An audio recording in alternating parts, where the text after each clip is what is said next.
Welcome back to episode 3 of the CX Mixer podcast. Today's episode features Glossier and Bauble Bar.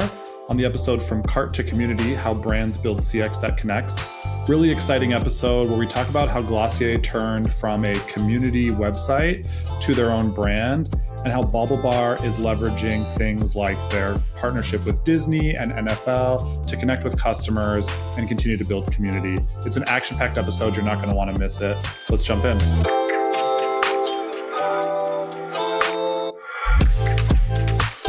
Hey everyone, welcome back to the CX Mixer podcast. I'm super excited today. I have Cati with Glossier and Maritza with Bauble Bar. Welcome, you guys.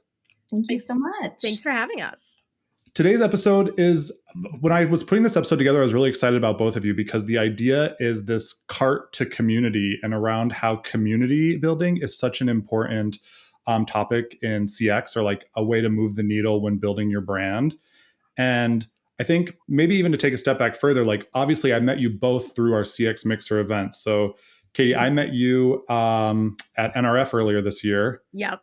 And you got lumped in by our friend Nancy. And then I think you ended up hanging out with us for a little while afterwards. Part of the squad. Yeah. And now I've got your cell phone number. So now I just text you whenever I have a question. Yeah, now we're actual friends.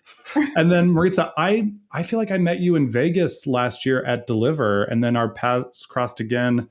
Or was it? Yeah. And then we crossed again here at Lead Summit.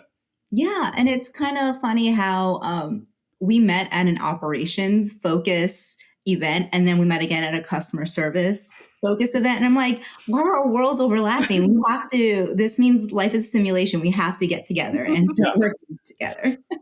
Well, and I think that's actually a really good point. So I was creeping on your LinkedIn. You have been with Bauble Bar for a little over 11 years. Yes. And you I am fortunate to have been there for that long. And now you're the VP of Ops. Mm-hmm. So one thing I always like to ask people is like, how big is the CX team or the customer service team at Bauble Bar? So it's actually smaller than you would think. We have a really big footprint right now. We've been really fortunate to have licensing deals across Disney, NFL, NBA, MLB, the list goes on. And while we don't have a physical store presence, we do oversee the majority of all the customer service. But my customer service team is small, about 10 yearly agents with a management team of 3. And between my small team, we're able to really handle cohesively like the customer service journey across our brand and then also across the licensing deal. So it's been really interesting to see how my team can like pivot and learn different customer behaviors, because every new licensing deal is a brand new demographic. An NFL like fan is way different than a Disney fan. So I really have to give it to my team, who's been able to really understand like what drives the needle for a specific customer segment. Yeah. And I think like one thing that I've learned through these last couple episodes is that as an outsider from the brand world, we think these like CX teams are massive, right? And like you said, like when you're like, you might be surprised it's smaller. I'm not surprised anymore. And I think that's what's so fun about this podcast is that it's a little bit of a glimpse behind the curtain of like how you guys are handling so much. And I think now I'm on this mission of showing how important CX is. And that customer experience piece is for brands, brand owners.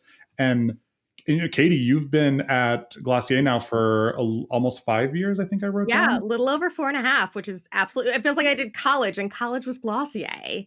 Yeah. Which like, what a fun college to go to. I get to talk about lip gloss. No complaints. And I know, you when were I think Birchbox about and Daily fashion and jewelry, I can't believe that this is our space, right? Truly, it's fun. It's so fun. And sometimes, I'm paying my bills like an adult person, and I'm like, I got to talk about lip gloss. And now my power works. Yeah. I know I told my wife that I was chatting with you guys today, and she's like, wait, why are you on there? I want to talk to these girls. And I was like, hey, can you talk about CX? She's like, no, but can we just talk about product? And I'm like, maybe start your own like actually like brand touching podcast or something. But when I was looking up your background, I mean, you've worked for some fun brands too, like Birchbox and Daily Harvest. So you're a little well-rounded when it comes to CX. Yeah, I had kind of like a wild ride with my career. I was a professional stage manager for 10 years in my 20s in New York, which was amazing and pays terribly and has no health insurance. And I was like, okay, I gotta get health insurance. And I had been part-time freelancing with Birchbox, just like in the channels, being their chat agent. And it was such a natural move for me to go from stage management to CX management, because it's basically the same job. You're talking to a lot of departments, you're coaching people.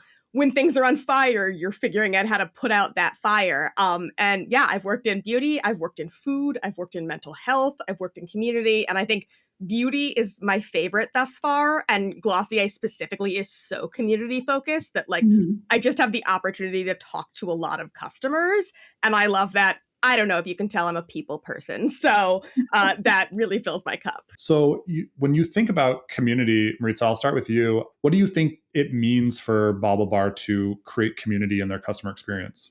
Yeah, love that question. I think for us, I feel people keep it kind of one way. They think communication and community is like, oh, we are just going to get information from our customers and that's really it. But we don't actually take the time to really take a step back and also inform them about our decisions. We've been really good recently in the past few years to kind of launch product, but then keep our hands and eyes on all the different social media channels to really understand the feedback. I think that if you're not engaging with your customers, if you're not engaging to see like what the response is on a new product, like you're really missing the mark here.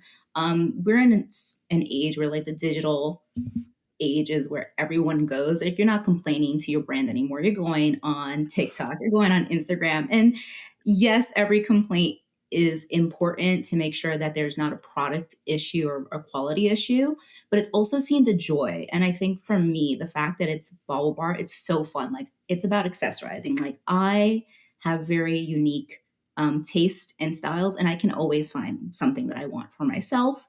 And then to see other people choosing what resonates with them, seeing what people choose to write on their phone cases is also hilarious, by the way. Yeah. We have segments where sometimes, not segments, we'll have group chats where we'll say, look at what somebody put on their phone case. And it's like, Cookie Monster XXX. It's such a, this makes people happy and I love it. I tried to customize a Yeti tumbler with CX Badass for Brianna when she was at True Classic. And I kept getting declined because they wouldn't let me do Badass. They wouldn't let me do like the @ sign and $2 signs afterwards. So I worked closely with the team at Yeti and I messaged them and I was like, so I can't use Badass? And they're like, oh, really? I was like, yeah, I feel like that's so on brand for you guys. I should be able to say that. So I can't remember. I should actually remember what I put out, but I ended up having to find some alternative word through ChatGPT that I could use that would convey the same message. So, so I think that would be, Maritza, that would be really funny to like see some of your unique phone cases that come through. We actually lifted our profanity ban because a lot of women wanted to be able to have badass bitch as one of their, things. It was, or, I can't curse here, but, F cancer. We saw a lot of buy-in from communities and charity groups who wanted to have full ability to customize their products, and for good reasons. These were like such great stories, and we wanted to be a part of that. So we wanted to make sure we were listening to the customer and really understanding what they wanted, and that was just to be able to choose whatever they wanted to, whatever spoke to them. And we love being able to give the community that voice. Way to express themselves. You've sold me. I'm going to order a profanity-laced phone case as soon as we're done recording. I feel like you need one. I see our spike in sales after this podcast. Yep. Katie, I thought what was really cool about Glossier when we think about community is you guys started off as a blog. Yeah. Yeah. I didn't know that. Emily Weiss, our founder, started a blog, and it was literally her going into people's bathrooms, sitting on their floor, talking about products and just taking pictures of their bathrooms, which I think is so cool to be like, oh, this absolutely rad, cool model and activist uses this face cream from the drugstore, and I also use this face cream from the drugstore, and like getting these moments of connection. And from that, it really evolved into let's make products, because the community was so engaged in asking for things. And I think my favorite story about that is our face wash, Milky Jelly Cleanser, was a crowdsourced face wash. So she made a post on the blog that is like, what is your perfect face wash? Go. And people were talking texture, scent, bottle, does it take off waterproof mascara or not? And got so specific that we actually use those comments to then develop the face wash that exists today that people love. Yeah.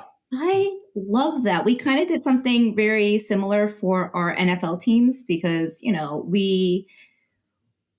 we're not the most savvy when it comes to sports teams, especially like my customer care team. We're like, we have one person who's an NFL fan, and she kind of gave us like a cheat sheet. And then we had to go into social and say, like, hey, why do you like this team? Just to see. And they were such big defenders of their brands. And we're like, oh, we probably need to buy more Detroit teams. What's it called? The 49ers are an insanely vocal Yeah.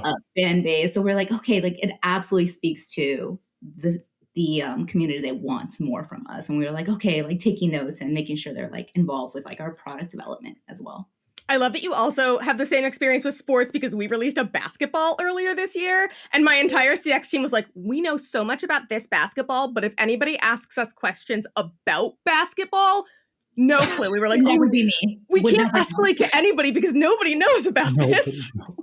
You guys just unloaded a bunch of great information in just the intro. So I'm super excited to hop into these segments. I knew you both would bring a ton of energy and a ton of knowledge. And I've just been so impressed with both your guys' tenure and the knowledge that you bring. So I think we're going to jump into the first segment here and really kind of test you guys a little bit. The first segment that we have is the CX playbook. So the idea is, what's one tactic that you've used to turn buyers into loyal brand advocates or community members? Curious, like, what's something in your CX playbook that you think helps build community?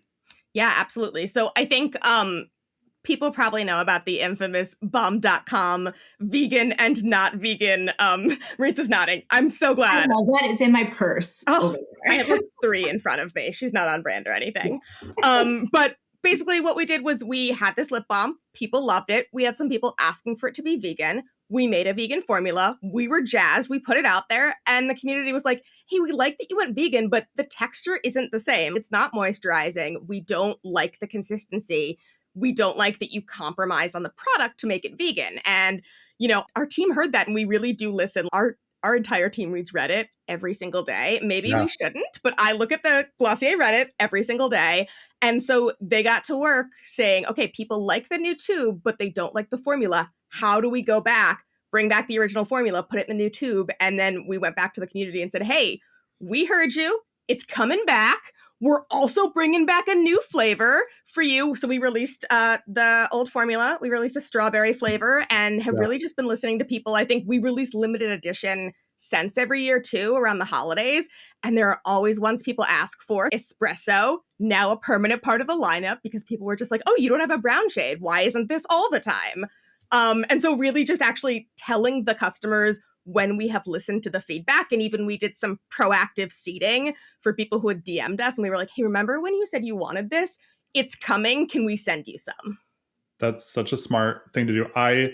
We talk about this a lot on the CX Mixer podcast about if you're not reading reviews on Reddit, you're missing out on such a huge market. And I tell brands to, when they're like thinking about their customer experience, whether it's returns and exchanges, whether it's product, whether it's unboxing, if you really want like a harsh look in the mirror, just type your name into Reddit or like your like brand name into Reddit and see. Yeah, I think crowdsourcing or crowdfunding, or I don't even know what the right term is for it, but like coming up with products that your products, colors, things that your customers want, super important. I mean, it kind of goes back to what you said, Maritza, too, around like the NFL teams. What are they asking for? And I think, knowing what your customers are looking at and trying to buy and anticipate that purchase is super important. Yeah, or even just thinking back to, I've been with our business for so long, and I was trying to take a moment to realize what was the first time we actually crowdsourced internally. And we do a lot of feedback internally. We're very cross-functional departments, meaning if there's going to be a project in engineering, every other department head gets at least a TLDR. So we understand like what's happening. And I remember about a few years ago, we had a lot of new moms on our team. And these are like the department heads, the VPs. All of a sudden, people just started to have, their first baby or their second baby. And our co-founder, had 2 little girls, and she was talking about how much she loved playing dress up with her 2 little girls. And then some of the other team members were like, yeah, me too. Like we have we're very lucky that we get like a monthly allowance to purchase whatever we want from Bauble Bar so that we can be our own like advocates for our brand. And everybody had a story about like how we wanted to just play with like our nieces, our daughters, with our jewelry. And that's actually how Mini Bar started, which is our kids jewelry brand by Bauble Bar. So it was really important. It was such a labor of love for our co-founders, both moms. They really wanted to make sure that we're doing the product justice by making sure it was passing all of its regulations, because child testing is very, very stringent, as it should be, as it very much should be. To making sure that, we're offering the right assortment for these kids. A lot of these kids are, do kids actually buy jewelry? Not necessarily, but they vibe with, say they play soccer, they're a ballet dancer, right? They want something to show that they are proud and they have individuality. So like Mini Bar for us was kind of that first time that we really just said, what do we want? What do we want to put out there that makes us so happy that other people will also be happy? And I love when I get UGCs from like moms and their little daughters or their sons too, because they'll buy the custom bracelet kit. And they'll just spend hours doing custom bracelets, or they'll like have all their chains on. And I love that you brought the men's chains, because a lot of the boys, the sons or the nephews of people in our company, they've been wearing chains and bracelets. Like they want more and more. And we're just so pleasantly surprised. I love that. I love that they can express themselves in that capacity. It's cool for guys to wear bracelets now. Right. It's so cool. I love that. Like, I'm not there yet. He's like, I'm like, I can deck you out. This is the opportunity. So internal crowdsourcing of products, but would you say that's your tactic, or do you have another tactic in mind, Maritza, that you think has helped? Give me a second here. Yeah. I think also for us is that I've noticed that the Disney customer is our most vocal advocate. When we do something right for them, they love us so much and they want to give us so much love. And so at a recent story, we're really big on quality control. At Bauble Bar, we have a lot of quality control that goes around our custom products, because we're getting products made from different manufacturers. And by the time it comes to our warehouse, which we own and we have full control over, we make sure that everything that's going out the door is 100% perfect. And I remember this one woman had ordered 14 headbands, all custom. Her family, her nieces, everybody got one, but there were 2 that unfortunately got broken in transit to us. And we would just be able to make it in the nick of time for her, but like it would only be there for the last 2 days that she'd be at Disney. So we actually ended up emailing her and say like, hey, we're going to send you all these right away. And then we're also going to just send you like some matching non-custom Disney headbands, just because like it was such a beautiful moment. She really did her best to order well in advance. This was not someone who was coming to us and asking us to do a miracle without any timing. Like she really did everything right. And we're like, we cannot let this person go to Disney without having something to show for it. And she was so happy. And we were actually able to get it there for her last 2 days. But like the huge letter she sent us afterwards, like, thank you so much. And like all the photos of her kids and the grandparents. When I saw the grandparents with like the little babies in their arms, because they were also at Disney, I was like, oh, I love this moment, The Disney adults are very vocal about you guys on TikTok. They love their products. It's so crazy. When I was researching and like looking through some stuff, I'm like, okay, let's see the community. And it's like, I'm on the hunt for the Lilo and Stitch earrings, and I'm going to 7 different TJ Maxxes until I find them. And I'm like, okay. And then they're like, and then I just caved and I ordered them on the website. It's like, all right, I guess that could have been your first stop. But Cati, I think you have a thing around this, right? Like your floor sit stuff, right? I love that this is my thing now is floor time TM. I should really trademark it. Okay. So I said this on a panel once and it just keeps coming back. And so I'm really living it, is that sometimes when you have a customer who is just having a day and maybe they come to you about that day, even if you can't do anything, you need to take a beat, because we're all people and, what we do is emotional labor. And I think people don't take that into account or think about that, how much you're like going from customer to customer and solving problems, putting out fires. And so I encourage my team to do floor time, which is exactly what it sounds. And you just go lay on the floor for a few minutes. Like, I tell them if we've had a rough day, if, it's a sale, everybody's tired, like, we're all people. Go lay and my laying on the floor might be somebody else's. I'm going to go out in the backyard and play with my dog, or I'm going to go take a walk, or I'm going to hang out with my daughter for 5 minutes. So like whatever your floor time is. And I think that's kind of like my management philosophy is that let your people be people, And I think that the jobs that I have loved the most are the ones where people encourage me to be people and be myself at work and outside of work and really value me as more than just CX agent number 7. Yeah. Well, absolutely. I think that's a good transition to our next segment, which is the CX confession booth. So Cati, you just confessed that sometimes there's issues in the community, right? There's trouble when you're trying to make a connection or create that community. So I was just curious, what is a moment where you tried to create community or connection and it totally flopped? And what did you learn? This is so I think this fits your prompt because it was certainly a fire, but then we figured it out. I very much remember this day because I was on a Zoom call that didn't end. It was 7.5 hours long and it was on a Friday. I woke up to like 84 Slack notifications. And when you look at Slack and you're like, oh no, something bad is happening.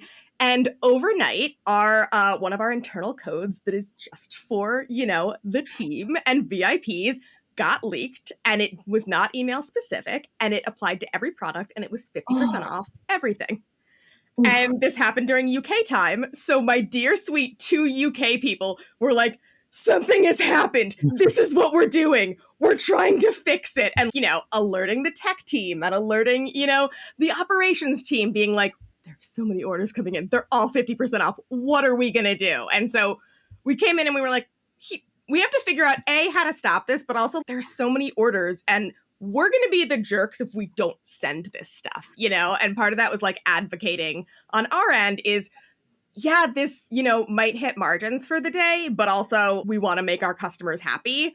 So we got it under control. We made some fun jokes on social, but then we were getting feedback from the North American customers and they were like, we were asleep though. Yeah, that's not fair that the UK got the super secret code leak and we didn't. And we did get some pushback about this of like, why won't you honor it? Why won't you honor the code? You honored it for these people. So we ended up putting a spin on it. The code originally was Friends of Glossier. So that summer we had what we called the Friends of Glossier sale. And we were like, hey, this was a mistake, but also, do you want 20% off? You can have it this week. And we did 20% off everything for a week. And it was called the Friends of Glossier sale. And we have done it, I think, every year since. And back then we only had one sale a year. It was Black Friday. That was the first time we'd ever done a non-Black Friday sale. And it came about because a code got leaked and people had a lot of feelings about it. Huh. And that's the Friends of Glossier sale. And you love your job when you end the day and you end your 7.5 hour Zoom call and you're like, you know what? That was okay. I enjoyed spending time with those people.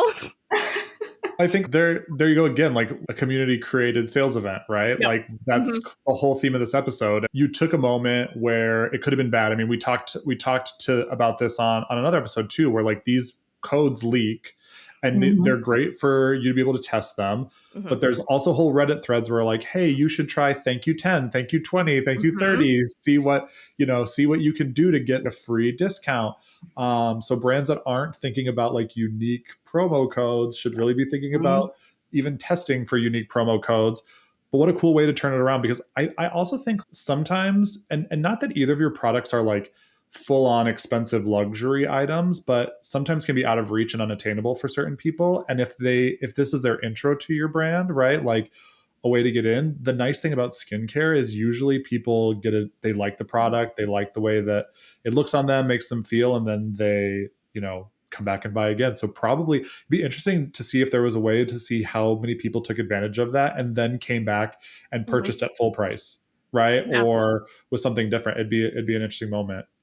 Maritza, what about you? What's a moment where you guys tried to create something and it flopped? So our phone cases are purely for iPhones right now. That's like what we choose to like design for. And it's a little bit easier to design for that than other different orders. So a lot of people gave us a bit of feedback about why don't we do Android. And so we did a big poll and we said, yeah, like let's see what phone cases are out there. That actually ended up having people expect that we'd get out Android phones, and we're like, oh, we're so sorry. We just wanted to like talk to the community. So like taking that back and then, you know, really trying to say like, hey, listen, we're just market researching. We appreciate you like talking to our brand, you know, we definitely want to make sure that you're heard. And while we don't have this, like, we're gonna thank you for helping give some advice. And here's a code at that time for some custom item, right? We can't get everybody's feedback. We can't, you know, make every single thing we want for everybody, but we do want to make sure that we're aligning ourselves and just making sure we're always looking at market research and seeing what does the customer want? What is it that we can actually action on and execute properly? Because we don't ever want to put a subpar product out there. Whatever we put out there, we want to make sure we can do it 100% with the Baublebar name, because we're very proud by what we do. I love that you're setting expectations there too on what can we do and what can't we do. Because I think that, you know, customers will see something and be like, well, why can't you do this? And actually communicating with them and being like, here's the behind the scenes, here's the inside baseball, and this is what we're gonna do, and this is how. I think is such a better customer experience because they appreciate the transparency, and then you've set the expectation so people aren't disappointed. Yeah, and I think people forget, and this is probably something that, you know, you deal with too in beauty. It's like we have to work in compliance with manufacturing. Yep. You know, your regulations are very different than my regulations per se, but at the end of the day, we still need to make sure that we're not selling subpar products. We're very proud of what we put out there, and we'll never want to have a recall for whatever reason. So we've taken the time over the years to escalate manufacturing and infrastructure to make sure that we can do what we do effectively for our brand. So yeah, I love that. And same, we would rather put out, not put out a product or not stop making a product than put out something that we're like, well, this is kind of it, but not really. Nobody will notice. Like, they will notice. Well, and I think that's interesting too, because you guys both are in not, I mean, maybe saturated's an aggressive word, but saturated markets. There's lots of other options for jewelry and skincare. And so if you're not investing in the community, putting good things out there, it will come back to impact you as a brand. And I think too, like maybe the like level of trust in your product is amplified on both your brands because there are so many other options out there, right? If somebody has a negative experience, whether with your product, whether with your customer service team, they're going to be quick to say, okay, well, I'll just take my business to someone else, a dupe or, you know, or somebody else who's out there. Yeah. That is the thing I am most proud of on our Reddit is that no matter what people are upset about that we are doing as a brand or excited about, everybody will be like, no, the customer service is amazing. And they will call out sometimes team members by name or emails will get screenshotted and like they know team members. And I love that so much. We'll get DMs like asking for a specific, we call our agents editors and being like, well, this person recommended a lipstick and it was great. I would like them personally to recommend a blush because I trust them with their recommendations. And like, I've never worked on a team where like the CX agents are kind of celebrities because they're so good at their jobs and so knowledgeable. It's so lovely when we don't have to like defend ourselves, you know, because the reputation speaks for itself by the advocacy of the customers who we've helped in the long run. So all of this comes back together. Yeah, and I think that that's kind of one of the differentiators, I think, for both of our brands is that, like, people know the CX is going to be outstanding. So even if you have a problem, somebody will be there to listen to you, which you might not get with a different brand or a dupe. We need like a Bauble Bar Glossier crossover where it's like some CX agents like, oh yeah, this lip gloss goes really well with this pair of earrings. I was about to say, I mean, it's wedding season. We can do something. Collab. Well, speaking of collab, this is where we kind of give some props to some things in your guys' toolbox. And I like to call this segment Designer's Toolbox. So the idea is, what is a platform, tool, a channel that you lean on most to build community or maybe emotional connection with your customers? Bonus if it's not an obvious shout out to somebody or not an obvious one. But I think, Katie, maybe for you, start with you a little bit. What do you think has been a big help for you guys? So this might be, I feel like this is going to feel old fashioned, but we have a Slack community that's called Glossier Labs. It has 800 people in it. It has existed since before I joined Glossier and is like managed by some of our social and our marketing team. And they have a million opinions. They're always hyping us up. They're always telling us what's not working, but we reach out to them before we release something. We say, hey, we're going to try out, you know, a new blush, a new lipstick. can you all try it first and like tell us exactly what you think? And we will get things like, I love this. This is exactly what I wanted. Or the formula is perfect and I think the packaging is ugly and you should change it. And we're like, okay, great. We got the unfiltered commentary. They know who some of us are. They know who I am. They know who our social team is. So they will tag people if they have questions or suggestions. And they've got their own like threads of this is what product you should make. And people like plus oneing and commenting it that we read all the time. And so I think it's like a smaller version, but like a really close-knit version of the wider community. And I remember specifically one of those community members was affected by the LA fires. And she came into the group and she said, I know y'all understand my childhood house burned down and that's where most of my Glossier was. And I'm so grateful that everybody is safe and I have somewhere to go, but I'm so bummed about my Glossier. And everybody on the community was like, we're here for you. We got you. We're thinking about you. And we were actually able to get in touch with them and say, hey, when you have somewhere to go, like, let us know. We'll help replenish the collection. And people in this Slack were checking on them. And it was like, oh, this is actually a community that has transcended just we talk about lip gloss. Do you add more people to this Slack channel? What's the benchmark to get into it or the It threshold? has been closed since I joined. Like it Okay. is, she's like a secret society, the Glossier Labs. I had to ask to get added to the Slack. I was like, I know the Slack exists. Can I join it? I go here. So like other brands that are thinking about doing something like this, I mean, what do you think is a good step then? Because I like this idea, but I also could see where if you put something out that wasn't well received or somebody was upset about, or there was a promo code that was leaked, it's a real fast way to get like negative stuff in front of a lot of people. Like, what do you think is a good way for a brand to go around creating like a Slack group like this? Yeah. I honestly, I think social media is a great like jumping point because you will get a lot of loud people, but I think consistency is something that I really look for. And I think there's nuance, and I'm sure, Maritza, you deal with this when you'll see like, oh, there's a bunch of negative comments on like this one post, but you go in and they're not people who follow you and they're not people who've ever commented before. And you're like, oh, this person just saw one post and got mad. But if we see the same people over and over who are reaching out, who are commenting, who are asking questions and making suggestions, like those are the brand fans who really understand. And that's who I want to hear from. And, you know, we have certain ones. I remember one of our brand fans DM'd me when I was in Amsterdam because she also lived in Amsterdam, was like, I want to send you recommendations of where you should eat in Amsterdam. And I was like, this is so cool that I met you because of this brand. And now you're giving me vacation recommendations. And I'm telling you how good the little pancakes are. Yeah, I like that. I love that. Not on the same level as Glossier. This is just me sharing like a funny story, but I actually ran my own little men's skincare brand for a while called Atomic Age. And it was, I had formulated a men's face oil and face scrub. And I had a pretty loyal following, but I had a lot of trolls that would come into like Facebook and stuff. Yeah. And so it's just interesting, like negative comments, people who never even tried the product, who were then the loudest voices. Like you said, there's definitely gonna be people loud that are on social media. I could do this because it was just me. Like I didn't have, you know, obviously people that I had to answer to, but I would take the trolls' comments and turn them into promo codes. And I would comment back. So somebody would say something like, so my product was Atomic Age. It was in a green bottle that I had kind of created. Like I was really leaning into this 1950s vibe and aesthetic because that's kind of like what I like. And people would be like, oh, I don't want to use something called Atomic Age. It looks like it's going to be toxic sludge. So I'd be like, hey, use code toxic sludge for your face for 15% off your next order.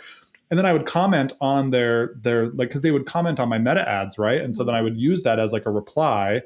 Or like one guy was like, hey, can I put this on my privates? And he was being rude about it. And I was like, yeah, use code nut oil for 15% off your next order. The producers are going to have to cut this out, or put it in the bloopers. But anyways, they would go viral for me. They would get used. And then it was so interesting to see like people do that. But you're so right. Like the community is so powerful, but there's also, why is it that the loudest people are the people who don't even use your product? I think that's also like the hardest part too, right? It's like that person could also then go to like LinkedIn, which is so annoying. You have one bad experience and they go everywhere. Google, Insta, Meta, like all your ads. And you're like, you ordered with us once, and like it wasn't even a bad experience. You just didn't get what you wanted in that exact moment. So you're throwing an adult tantrum. And there's a whole group of people who spend all day long just negatively commenting on Facebook posts and stuff. And it's like, I was just this small mom and pop brand, and I would be like, why are you taking time out of your day? It'd be the middle of the night. Like, it'd always be the middle of the night, I'd get a comment. And I'm like, why are you taking time out of your day where you scrolled and you saw this small independent brand and you thought, I'm going to leave a negative comment about something I've never ordered. Maritza, what's something in your toolbox that you guys rely on? I do love leveraging Power BI for reporting. I think to your point, Katie, like a lot of people don't have the time to look at everything. And so I need to be able to pull reports of like, okay, how does our ticket response times look like? Why are we taking X amount of minutes longer this day versus the next day? Oh, is it because there's a lot more promo questions? Yes, we just finished a site-wide phone case sales. So everything went from 75 to 50%, $50, which is our biggest deal of the year.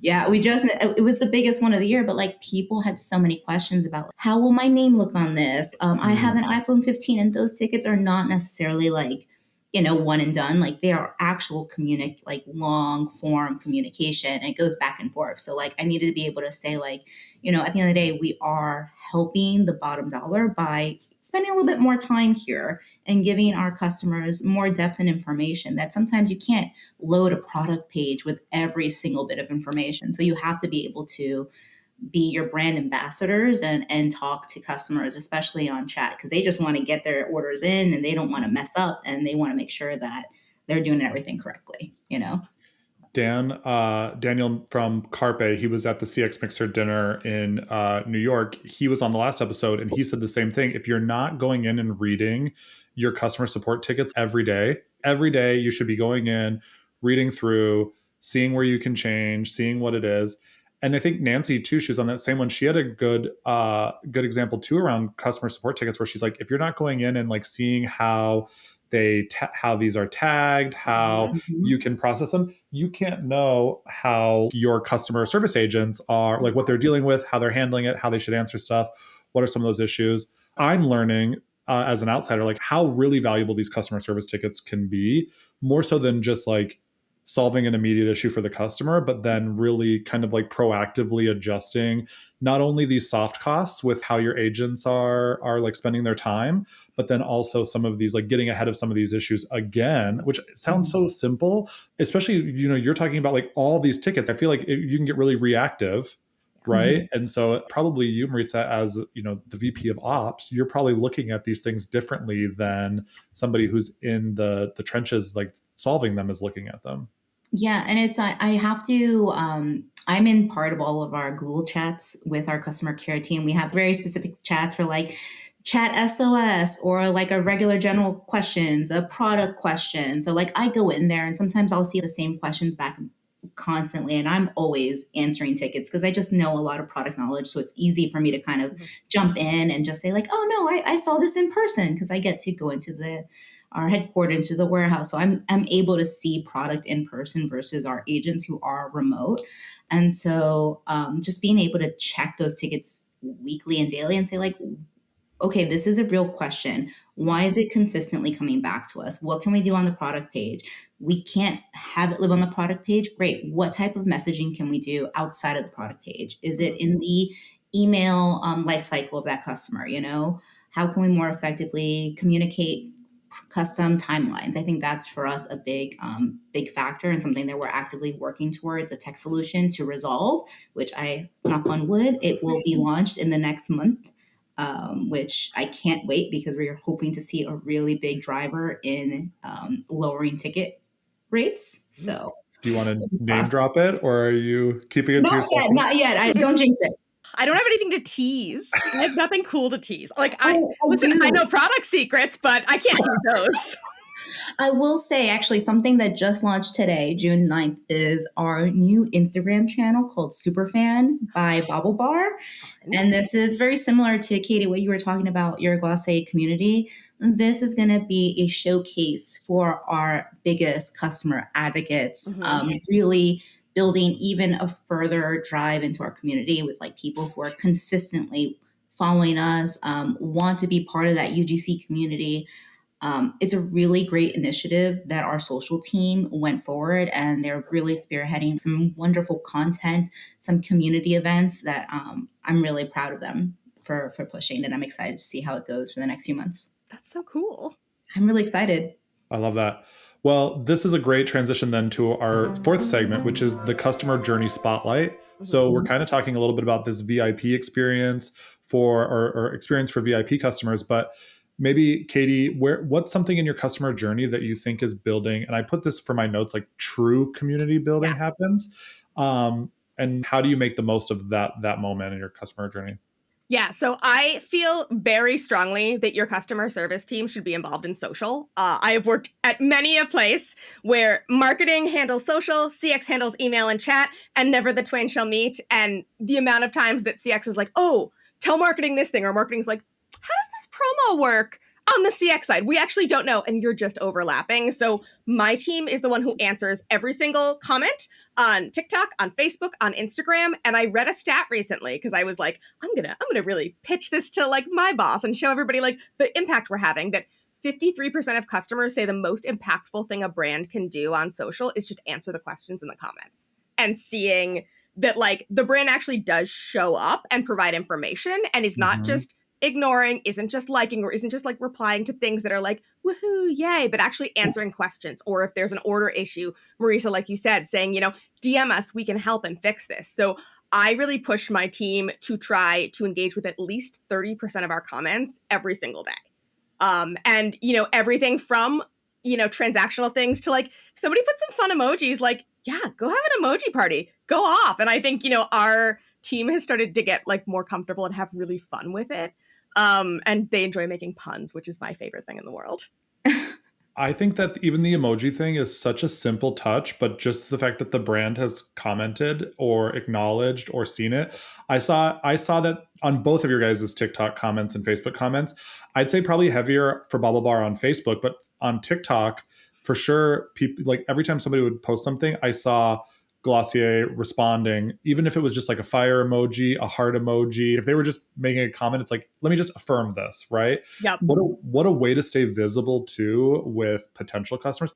For you, Maritza, for Baublebar, like what's something that you think along the journey where true community happens? I think there is a little bit for us. One of the biggest time periods we have is between an order being placed and the custom item being shipped out. So we have custom items that take anywhere from 1 to 4 weeks to create. Again, everything is really specific to that specific item. And so for us, we wanted to make sure that we were still engaging with them during this interim, right? Because at the end of the day, they're waiting. They want something. So we were just trying to make sure that we're communicating with them effectively about like, okay, you emailed in asking about like when your order might ship, we're giving you this, but we're also talking to you about, hey, you ordered this phone case. You might like this new color range that we got because you ordered lime green. So we're very specific about like what they ordered. And then we try to give them a little bit more about, hey, this is a new launch. We do this a lot with our Disney customers. So for instance, we have really seasonal launches where everything for us is seasonal. And we want to make sure that we're doing small launches to make sure that we're not over mass producing. We're really cognizant of the quantities that we buy. And so when we have customers that we know are loyal customers, they bought every single bag charm. And yes, Larry, that is like an amazing use example because they really are really big into bag charms. And we have them for every season, winter, Christmas, holidays, very specific. And so we have our known customers that we tag in our CRM's ticket, like Disney superfan, NFL superfan. And we're like, hey, we know that you will love this, so you're going to get first access. And because you don't always have the same people on the right marketing emails. Sometimes they don't opt in, but they email into our customer care team all the time. So we're like, hey, you might have missed this. So here is an exact link to the new product that I know you will want to buy. Yes. And then they're like, can you please keep me in mind for your next launch? Because I love this. And we're trying to figure out how we can scale that a bit more effectively because it is a little hard to manage one by one, but you have your like, I think I know 30 emails off the top of my head right now of like my super customers. What bag charms are going to go with my Labubus? That's all I keep saying. See, Larry, I'm deep in the community now. Like, I really so are. in the weeds with Labubu. I know. I wanted to ask something to Maritza though. So now we're really kind of flip flopping here. But like when you talk about that customized order thing, I'm talking to brands about this all the time, right? Customization is such a game changer in Yes. differentiating you in the market, but it opens up a million different headaches for customer experience. Yes. Because you're right. People sometimes are like, do we ship all the orders at once? Do Yes. I ship the first order out and then the custom order 3 weeks later? And now the customer has their first order, but they're not getting their custom order. Custom orders are usually non-refundable, non-exchangeable, and now you have a mistake. Like being a heavy customization company, like how has that really driven your customer experience strategy? Well, it definitely was a learning curve. Over the years, we really started small with with the custom items. We went from it being maybe less than 10% of our assortment to now really probably be like a 65-45 split with custom really over the next year or two, we probably are going to go to the majority of our items being custom because that's just how the customer is reacting to it. They are loving this program. But to your point, a slew of issues pop up in terms of communicating. We think we're effectively communicating, but we're still getting all these questions. So that's an indication that we aren't. So where else can we make sure that we have all the information listed on our FAQ pages? Do we have enough information there for them to self-serve? If we don't, how can we implement technical requirements to make sure that they can come in and find the status of their product? Additionally, some people just straight out do not read. So, Katie, I think you might gel with that a lot. And so we have to make it really clear. And we also have to work with our CRM tools to make sure that we're prioritizing these. We're using keywords to say custom, timeline, I didn't know, like really focusing on things that like the sentiment is negative. Those will have a higher chance of becoming really negative experiences if you don't hit them right away. Yeah. So we definitely want to find a way to get to those tickets quicker because we need to calm them down, and we need to figure out how quickly can we fix this. So my team has been really great about learning how to prioritize tickets in their queues and also raising their hand if they need to go a little bit out of policy to try to turn an experience around, which can be anything from allowing a cancellation to doing a promo code for them for a gift card, right? Something that kind of makes sure that we can either level set expectations and move in a better direction, or just saying, you know what, we did our best and we can only do so much. Yeah. Because there are some unreasonable people too at the end of the day. And I think it's so great that you empower your team to do that. And I think that there are a ton of CX teams that these are the policies and that's it and nothing shall change. And your agents who are in there every day can be like, oh, if I just send them like a little bit more on a gift card or like send them a replacement for free, this will make this person's day. And, it's a $14 product. It's okay. We can send it for free. And I tell my team all the time, I'm like, use your judgment. I trust your judgment. Nobody has ever gotten in trouble for sending a free lip balm to somebody to turn their experience around. Exactly. Or if they're like, we have internal chat channels where they're like, hey, I have this, I think I can do this. And then every single agent is also going to say like, yep, that makes sense. Or I did this last time. So we're really good about sharing what works and what doesn't, especially because we know our customers. We know how they react and we know the product that it's totally worth waiting for. They just have to just wait a little bit longer. This is a question, Katie, this is kind of off the script a little bit before we go to the last segment. This made me think of this as we were chatting. Obviously, there's a huge portion of Glossier that is like educating customers, right? That like other brands don't have to deal with because of the skincare piece. How do you feel like that plays into like your customer experience strategy and community building, right? Because skincare is so like unique to certain individuals. I'm just kind of curious as we're talking about this. Yeah. That's such a great question. We have the most amazing internal training team who works so closely with CX and like at one point did like live under CX. So every product that comes out, like we have, and I can talk about this because we've announced it, we have a body spritz coming out, which is a brand new product for us and is in response to customers being like, I want fragrance, but I don't want to pay perfume prices and I want these scents. And we said, great, body spritz scents you already know and love from candles and deodorants, they're coming out. Our training was a full 80 minutes long that everybody, including, and I take all of the product trainings as well, that goes over what is the difference between a perfume and a spritz? What are the scent notes of these things? How can you layer them? What is the most effective way to layer your products in the shower? Did you know that it's exfoliate, body wash, lotion, and then oil? But sometimes you can mix the oil and the lotion together. So I think we have so much internal knowledge. And like, I have learned so much about the science of skincare. When we released deodorants, we all learned about the pH of armpits, something that I never thought I would need to know about. But, I love going and working in our store events sometimes and just talking to customers IRL. And I get to be like, hey, did you know this cool thing about the pH of this cleanser? Because I have gotten this amazing education. And I think it's one of the things we strive for is an omni-channel customer experience, which is such a buzzword. And I hate being like omni-channel, but truly our retail teams, our internal CX teams, and our wholesale teams all take the same training. So everybody has the exact same product knowledge and can really approach customers in a way that's accessible.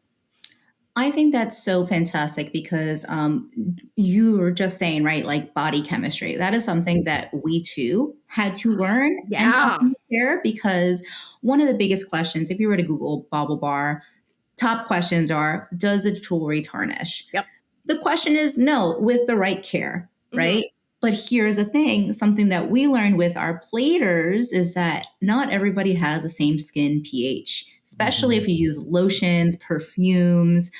Even if you're using certain type of medications, your skin pH balance is like completely goes haywire. So like when we have customers who say, hey, this tarnished on me, this is horrible. And we're like, oh my, we've never seen this level of tarnishing before. Like what happened here? And sometimes it is a unique use case where their body chemistry just can't use fashion jewelry. So we have to kind of guide them towards our demi-fine lines or something that's a different base plate.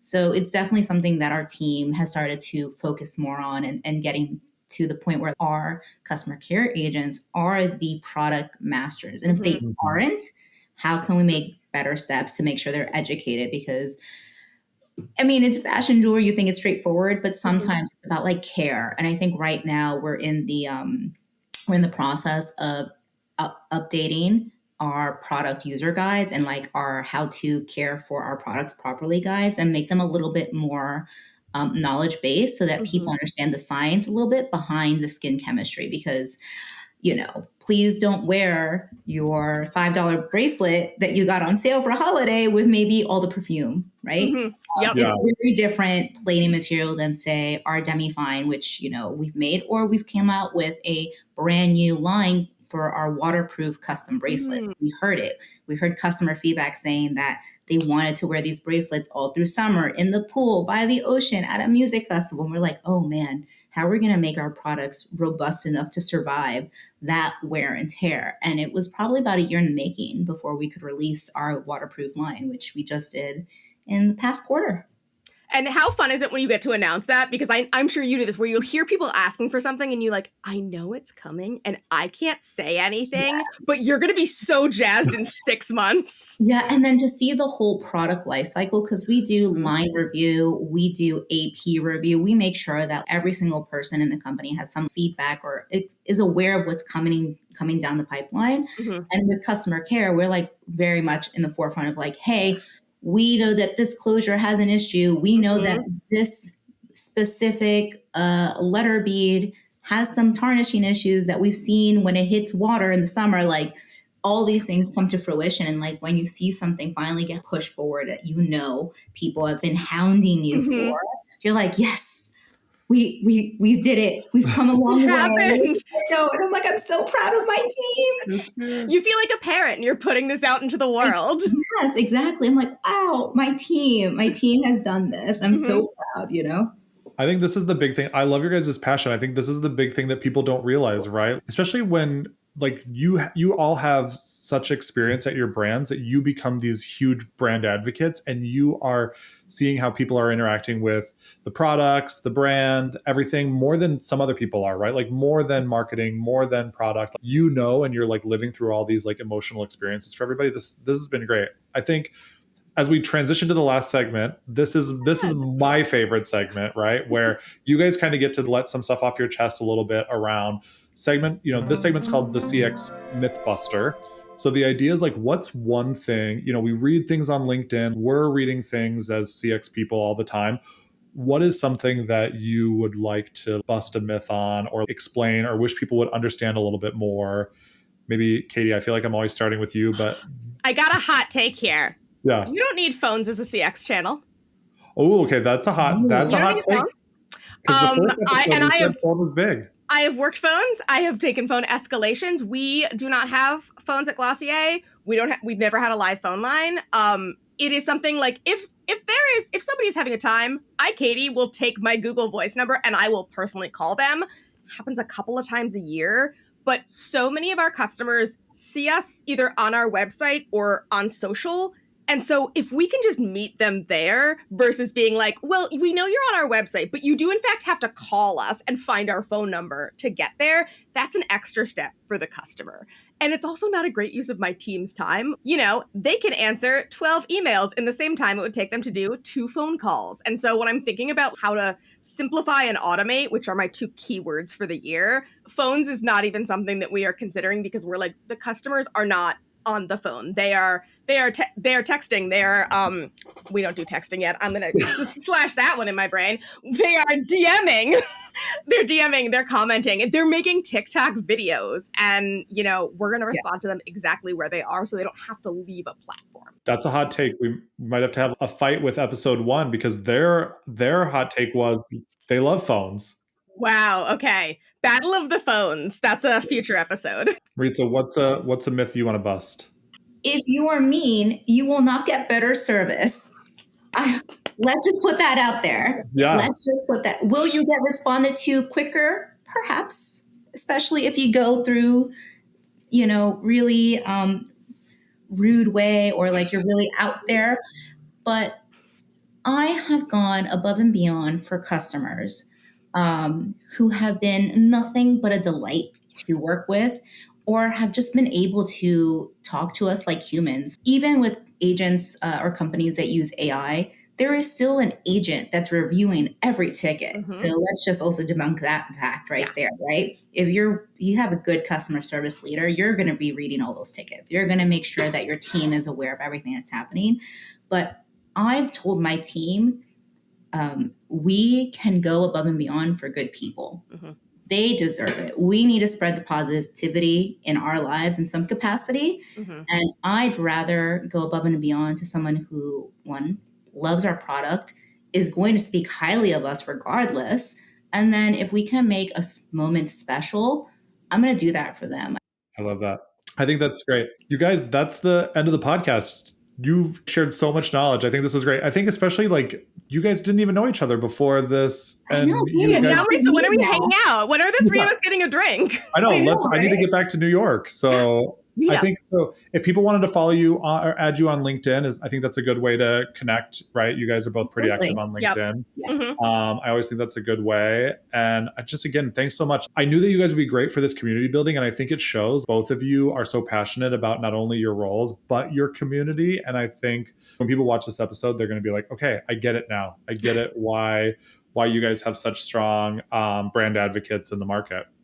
Thank you. And I just have to say, it really just, for us and as a company, we are very much girls. We're a female-owned company.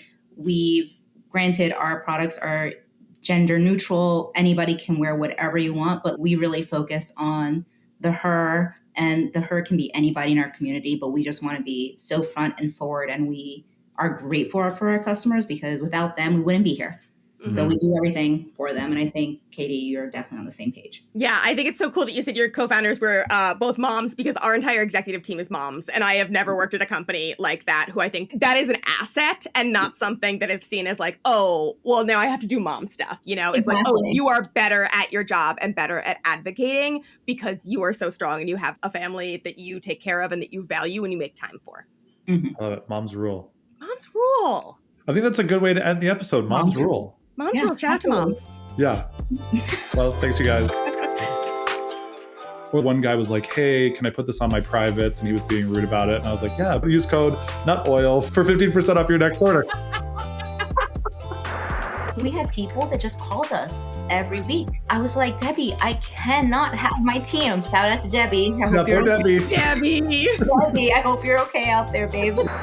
I do recall this woman called us and she was, not called us. I was like, you can't say phone call. Debbie, it's Debbie. We know it's Debbie. In a post-Debbie world. Post Debbie world.